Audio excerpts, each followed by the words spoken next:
The People's Countryside Environmental Debate Podcast. The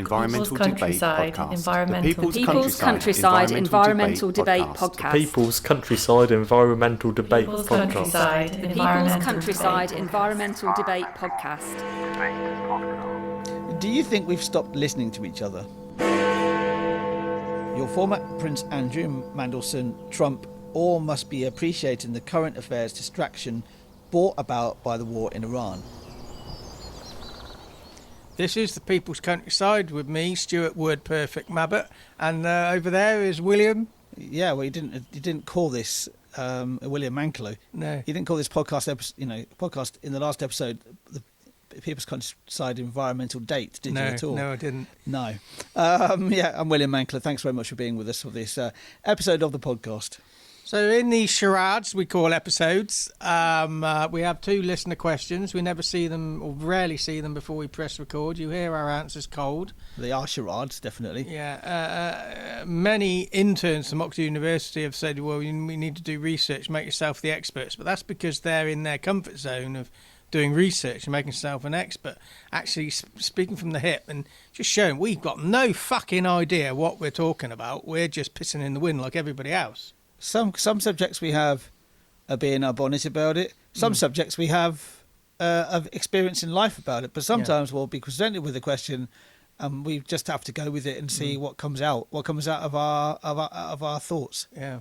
Wonder what you were going to say. They come out of where? Anyway, we got Estafania from Jalisco in Mexico. Long question, William. Do you want to dive in and showcase your reading capabilities? Yes, I would also showcase my reading capabilities by actually saying I think it's Jalisco, right? Because J is generally a H in Spanish.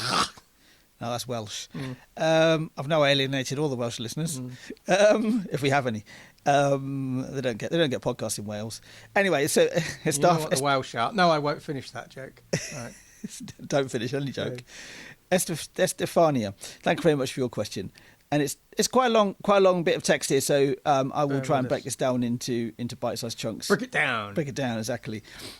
Do you think we've stopped listening to each other? We are driven by social media, which itself thrives on division. We are on this crowded rock, and we need to start getting on. I agree we need to use words better, and maybe some words should be used, but why not? Too many people seem to be looking to take offence and enjoying the effects of endorphins caused by arguing. All views need to be heard, within reason, but we seem to be losing the inclination to healthy debate. We're in a strange spot right now. I don't recognise the tone of international conversation right now. It's not my voice. We shouldn't just go with the flow. We need a higher level of intelligence, compassion and empathy, etc. to get ourselves out of this.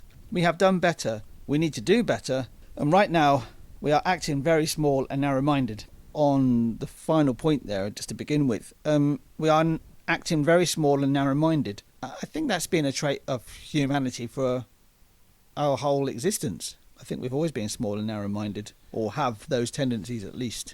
Yeah, tendencies that we have to consciously pull ourselves back from. But if you leave them, it's like water. It just come back to that level, whether it's nature or nurture. Yeah, you talked about, Stuart, about how our upbringing, like mine and yours upbringing, you were saying specifically for yourself is that you have to continually work on not being the members of your family. My family. Like your family. Because, like you say, water finds the level, and it's the same for me. Yeah. But do we want to start from the top? Yeah, let's start from the top. Do you think we've stopped listening to each other? In part, I think we've also stopped listening to ourselves, because if we stood back and listened to what some of us say, we maybe not say it. Just, we're too quick to spout without processing, Yeah, it's a little bit pot and kettle, because that's exactly what we're doing on this podcast in some respects, isn't it? In a way, yeah, but we're trying to do it without an agenda. We some people say, yeah, you're trying to get listeners. Yeah. To be honest with you, I've given up trying to get listeners. No matter how bad our podcasts are, we sustain listeners. So we can't get rid of them. Yeah. And also this is a medium to showcase who we are as people. So in our other work, people come and listen, and they say, "Well, actually, I'd like to work with them." That's more the reason we're doing it. Exactly, and I always think that we have some consideration behind what we actually say as well. It doesn't stop us expressing our opinions, and often quite strongly.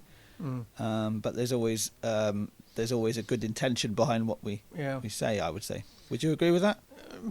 Relatively, yeah, generally. We are driven by social media, which itself thrives on division.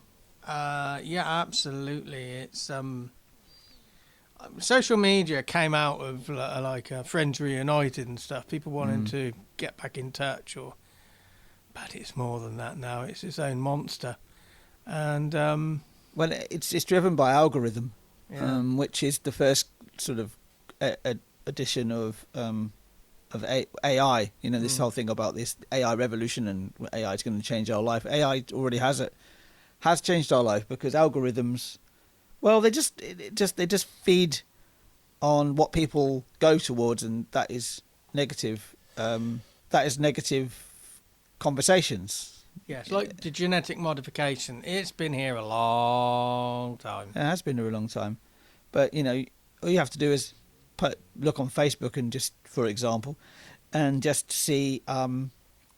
There's always somebody trying to make a point, and then somebody always trying to make a point against it, and it goes backwards and forwards, and everybody's trying to prove their own point rather than actually listening and reading.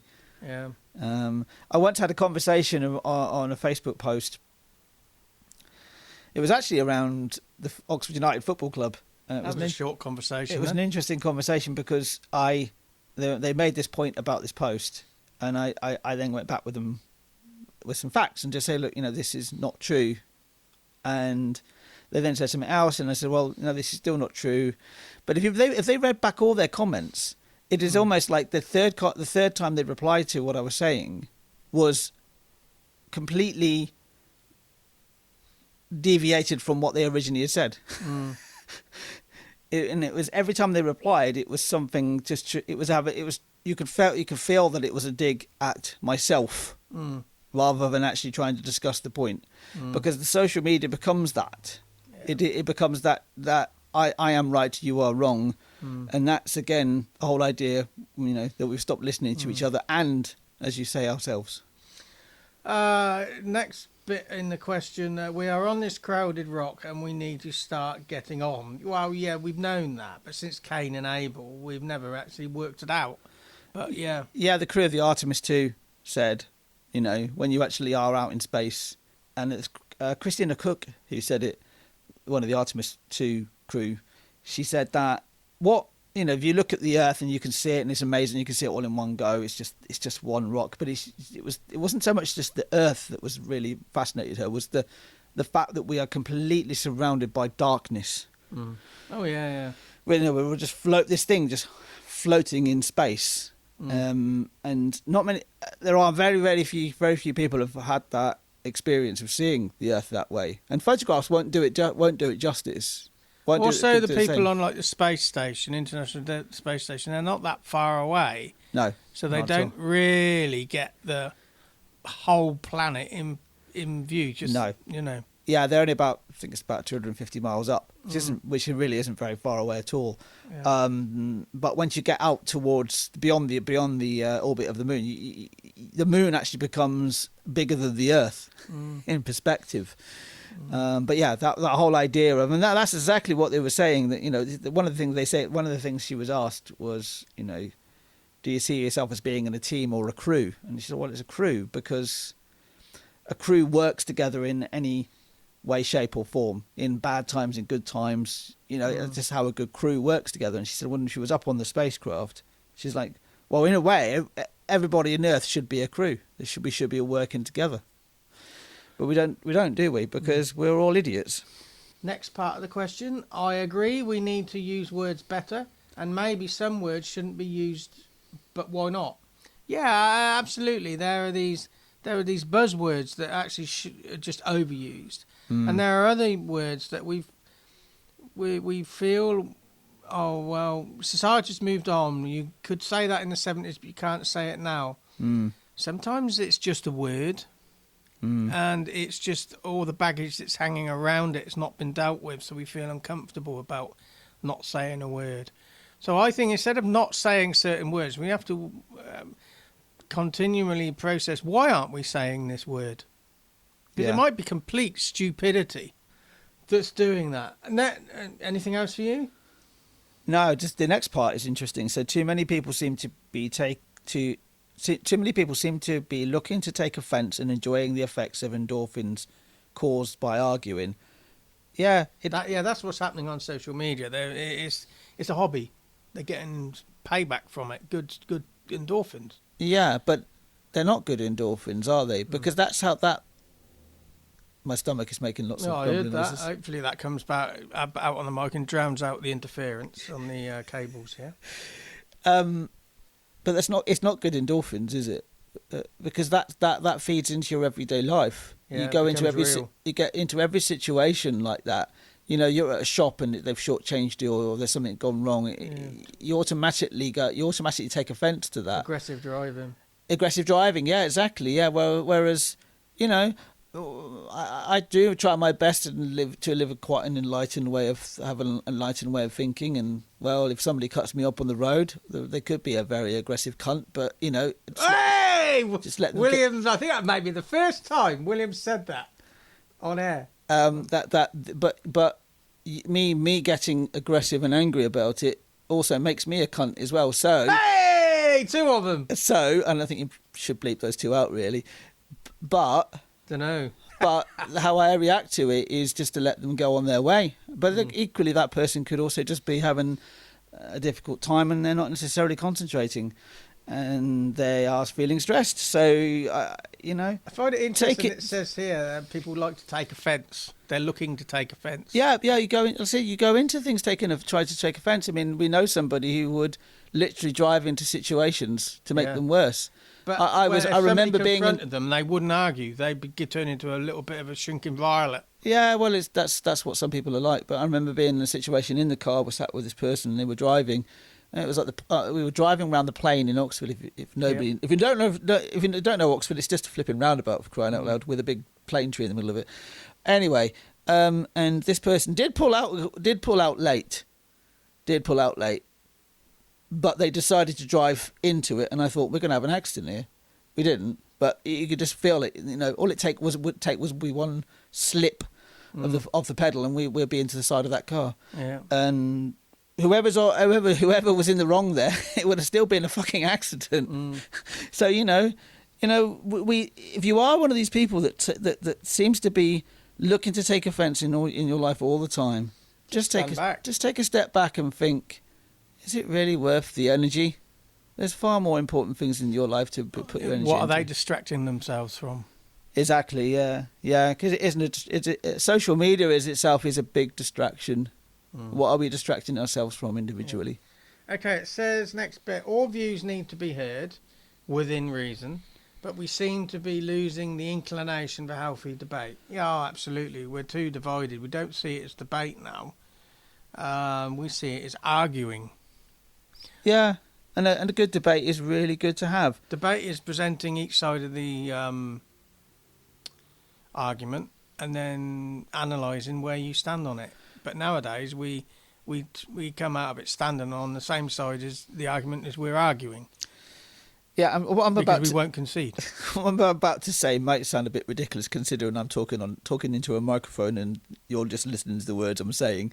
Yeah. But whenever you're in a conversation, try and think of your mouth and your ears in the same ratio. And so that means that you've got two ears, you've got one mouth. So listen twice as much as you speak. There's no bad thing about voicing your own opinion. But put your opinion out there and just listen to what the feedback is and listen to what other people have to say and actually listen to people that maybe you don't like. Oh, yeah, so I do that a lot. And try and work out why I don't like them. And yeah, exactly. Well, the more that Donald Trump speaks, the more you realise just how fucked up he is. And I never agree with what he says, but you have to listen to what these people actually say. Yeah. And that's a very extreme example. To be able to recognise them. You can be in situations where you're like, well, I'm labelling this person as such and such, therefore I'm not going to listen to them. What? You might be missing an opportunity for actually learn something. Next bit, it's quite a long stretch here. We're in a strange spot right now. I don't recognise the tone of the international conversation right now. It's not my voice. We shouldn't just go with the flow. We need a higher level of intelligence, compassion, empathy to get ourselves out of this.